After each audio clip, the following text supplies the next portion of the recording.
الحمدللہ کفا وسلام علی عبادہ الذین اصطفى اما بعد فاعوذ باللہ من الشیطان الرجیم بسم اللہ الرحمن الرحیم۔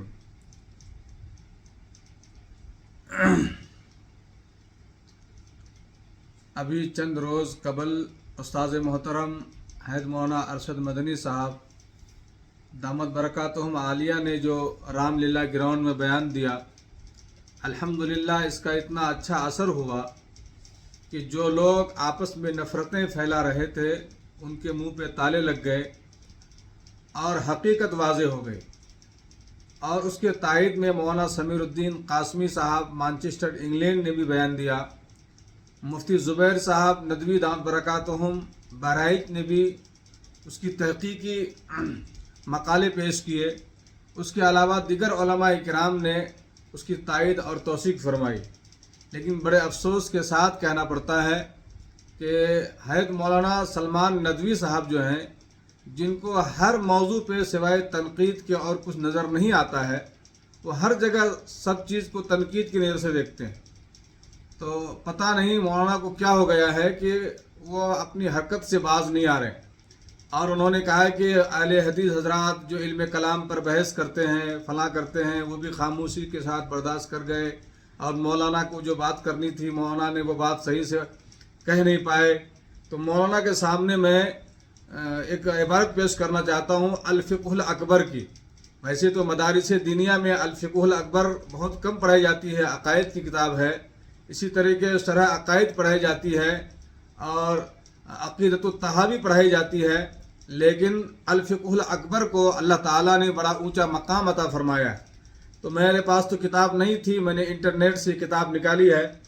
وہ کتاب کی عبارت میں آپ کے سامنے پیش کرتا ہوں۔ اس میں لکھا ہے وَهُوَ شَيْءٌ لَا كَالْأَشْيَاءِ وَهُوَ مَعْنَى الشَّيْءِ الثَّابِتُ بِلَا جِسْمٍ وَلَا جَوْهَرٍ وَلَا عَرْضٍ وَلَا حَدَّ لَهُ وَلَا ضِدَّ لَهُ وَلَا نِدَّ لَهُ وَلَا مِثْلَ لَهُ۔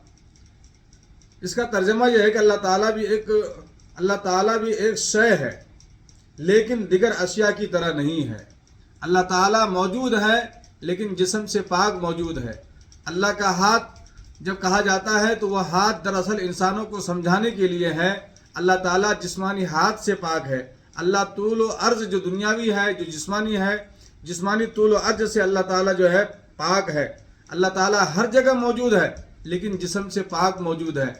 آپ نے عربی بولنا سیکھ لیا یا حید مولانا علی میاں ندوی رحمۃ اللہ علیہ کی صحبت اور ان کی محنتوں کے نتیجے میں اگر اللہ تعالیٰ نے آپ کو عربی زبان پر یا اردو پر آپ کو اگر دسترس دے دیا ہے، اس کا مطلب یہ نہیں ہے کہ آپ بڑے بڑے اکابرین کے کلام کو آپ چیلنج کر دیں۔ حید مولانا علی میاں ندوی صاحب رحمۃ اللہ علیہ کے زمانے میں جب عرب سے علماء آئے اور علی میاں ندوی رحمۃ اللہ علیہ سے کہا کہ آپ کے یہاں سب سے بڑے عالم کون ہے، انہوں نے کہا تھا کہ حید مولانا منظور احمد نعمانی یہ ہمارے یہاں کے بہت بڑے عالم ہیں۔ لوگوں نے کہا یہ تو عربی صحیح سے بول نہیں پاتے ہیں، آپ تو بہت اچھی عربی پر بولتے ہیں۔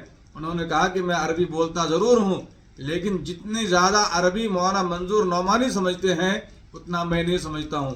عربی بول لینا اور بات کر لینا یہ ایک الگ مقام ہے، اور اس کی فہم و فراست اور اس کی گہرائی تک پہنچنا یہ الگ کام ہے، اور اس کو علماء دیوبند الحمدللہ کما حقہ سمجھتے ہیں اور پوری دنیا میں اس کو پہنچاتے بھی ہیں اور پہنچا رہے ہیں، اور انشاءاللہ تا قیامت اس کو پہنچاتے رہیں گے۔ آپ کو جہاں مولانا ایک طرف آپ مولانا کی تائید کرتے ہیں کہ مولانا کو میں اپنا بڑا سمجھتا ہوں، مولانا کے تعلق سے میں آج تک کوئی غلط نظریہ پیش نہیں کیا، اور دوسری طرف آپ دبے لفظوں میں کہتے ہیں جمعیت کے پلیٹ فارم پر یہ کام نہیں ہونا چاہیے، کہاں بند کمرے میں ہونا چاہیے، یا یہ کام آپ کریں۔ آپ کو جب سے مسلم پرسنل لا بورڈ سے برخاست کیا گیا اور دارالعلوم ندوۃ العلماء کے عہدے سے استاد کے عہدے سے آپ کو برطرف کیا گیا، جب سے میں دیکھ رہا ہوں کہ آپ صرف اور صرف ایک دوسرے کی تنقیص اور ایک دوسرے کے ہجو اور ایک دوسرے کو نیچا دکھانا اور اپنی بالاتری آپ ثابت کر رہے ہیں۔ یہ نتیجہ آپ کا بہت غلط ہے۔ آپ سب سے غداری کیجئے، لیکن میری آپ سے گزارش ہے کہ آپ قوم سے غداری نہ کیجئے اور قوم کے ساتھ مل کر کے چلیے۔ اگر آپ مولانا نے اگر بات کما حقہ نہیں کہی ہے، آپ ایک مجلس قائم کیجئے اور مجلس قائم کر کے آپ اس بات کو مدلل کیجئے۔ اللہ تعالیٰ سے دعا ہے کہ اللہ تعالیٰ آپ کو راہ راست کی ہدایت دے، ورنہ اگر آپ علم کلام پر بحث کرنا چاہتے ہیں تو الحمدللہ ہم نے بھی علم کلام پڑھا ہے. آپ آ جائیے علم کلام پر بحث کرنے کے لیے، اللہ کی ذات پر، اللہ کی صفات پر، اللہ کی ذات پر کیا بحث کرنی ہے، صفات پر کیا بحث کرنی ہے. انشاءاللہ موقع آئے گا تو چاہے وہ لائیو ہو چاہے روبرو ہو، اور ہم اس کو ثابت کر کے بتائیں گے. آپ کے اندر ایک مادہ یہ ہے، آپ فوراً یہ کہہ دیتے ہیں کہ یہ عالم میرے لائق نہیں ہے. تو بھائی صاحب، علم مناظرہ آپ نے پڑھا ہوگا، علم مناظرے میں ایک عالم کا مد مقابل عالم ہونا چاہیے. آپ بھی اگر ایک عالم ہیں تو دوسرا جو آپ سے مخاطب ہے وہ بھی ایک ادارے کا فارغ التحصیل ہے. آپ آئیے، علم کلام پر بحث کیجئے، انشاءاللہ پھر آپ کو مسکت جواب دیا جائے گا. وآخر دعوانا ان الحمدللہ رب العالمین.